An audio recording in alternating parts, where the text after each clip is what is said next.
was a story about Neil Gaiman in the news this past week, and nothing in this world could make me read that article. Hmm.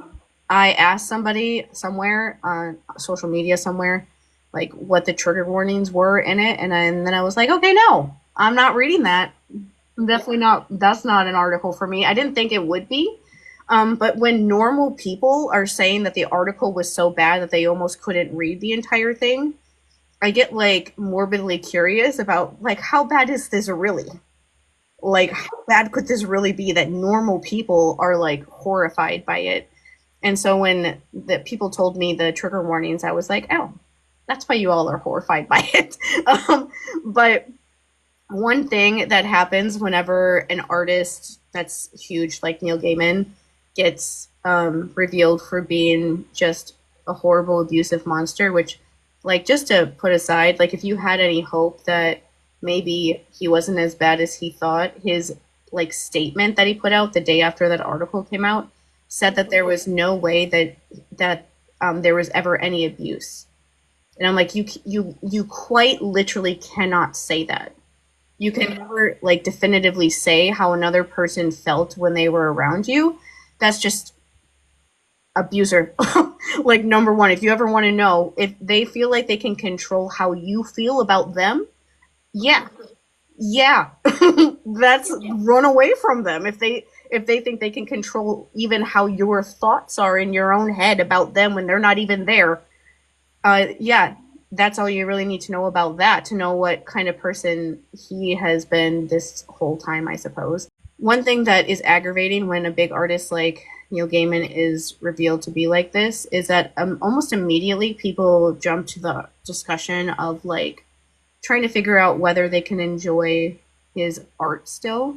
Hmm. And I wish that people would like take a little bit longer Yeah. to get to that because they immediately go with how this affects them like oh I can't enjoy this movie or this book or whatever anymore. And actually my both of our mutuals, Jean, she posted a video that was done by Council of Geeks on YouTube that was done by a trans woman that was talking about the same kind of thing with Harry Potter, where people will make videos being like, was Harry Potter ever good? And it's like it doesn't matter anymore.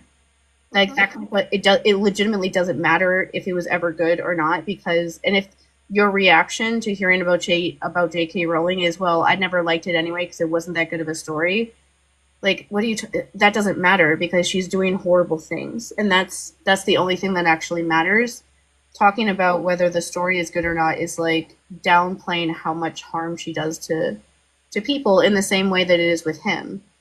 And so it's just a frustrating thing to see how immediately people go to that instead of focusing on like the things that they've actually done or like thinking about the people that went through what they did with that person and like how other people feel because it reminds them of things they went through with other people and things like that. And it becomes more just about them. And I'm like, I don't care about you. Like, not to sound mean, but I don't care if you can't watch like the Sandman adaptation from a couple years ago anymore. Get over it. Somebody was raped. Like, Yeah. I don't care if you can't watch. And this is someone who loves media like that. Like in the long run, that does not matter.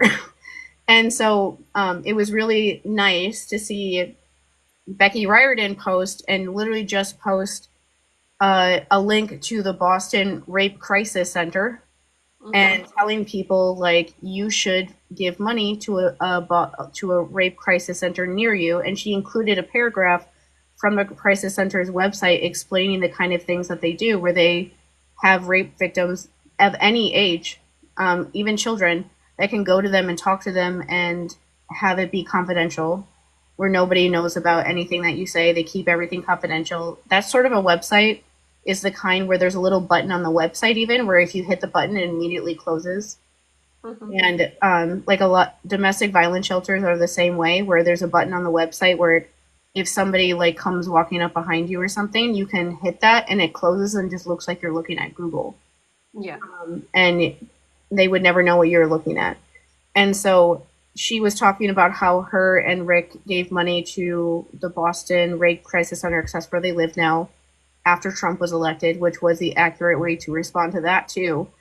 Mm-hmm. And she was just saying, you should give money to a center like this, but also make sure that it's a center that welcomes transgender people, because Mm-hmm. there are rape crisis centers that don't. Like J.K. Rowling throws a fucking fit whenever she finds out about one that does, Yeah.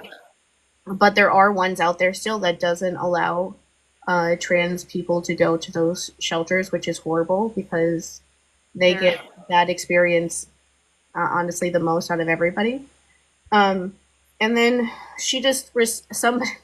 The thing that I liked was the other one that I sent to you was somebody posted, and they said like Rick Riordan better never do anything like this, because all the other people that I idolized in like the 2010s have all done something just horrible. And she responded to it saying that her and Rick tried to watch the Sandman TV show adaptation, and Mm-hmm. they like after like 2 episodes they were just like, I can't watch this. They just like couldn't do it for whatever reason. That's all you should have to say. Mm-hmm. Like, they're not asking, talking about whether you can still enjoy his art or not. They don't care. Yeah. And that's how this stuff should go. And it was nice to see somebody um, that I already respect greatly Yeah. have the correct response when it comes to things like this. They always have the correct response because they actually care. Mm-hmm. Like that's what it is. They actually care about people that have gone through that. Like if their book series doesn't give you that idea, or if you're feeling insecure about that because of other people, maybe making you think that they do, but then something like this happens, just this is a good indicator to find out when people actually do care, Yeah. because they don't make it about themselves. They just make it about you or the people that have been hurt, and that's all that matters. Well, I legitimately hope over the next couple years that people stop idolizing celebrities or Mm-hmm. like public figures that much, because like I greatly respect them as like how they present themselves as people, but I don't actually know the Riordans. Mm-hmm. I respect them a lot. I don't like idolize them. Um, like if I ever like met them in person, I would probably like cry to like thank them for writing these books and doing such a great job of not only doing that but also just like supporting marginalized groups in any way they can all the time, like using their position to do things like that. Yeah. Um, to just say thank you. But I there's a lot of people that I would do that with that aren't like well known famous people. It's not like an idolization thing. It's just like I really respect you as people. Some of Mm-hmm. my some of my mutuals and stuff on TikTok, I respect like that the same way as them. It doesn't make that much of a difference to me anyway that they're like famous, obviously, but it doesn't matter. Like Percy Jackson could be some like random indie thing that nobody knows about, and I would like it just as much as I like it now. Yeah. And it's just a difference of how you like. I'm not gonna go into like someone's comment section and yell at them because they don't like Rick Riordan or like don't like his books or whatever. Even if I don't obviously don't agree, that's Mm-hmm. not that's not my. I don't care. Like their opinion of what they think of his stories doesn't change how I feel about it.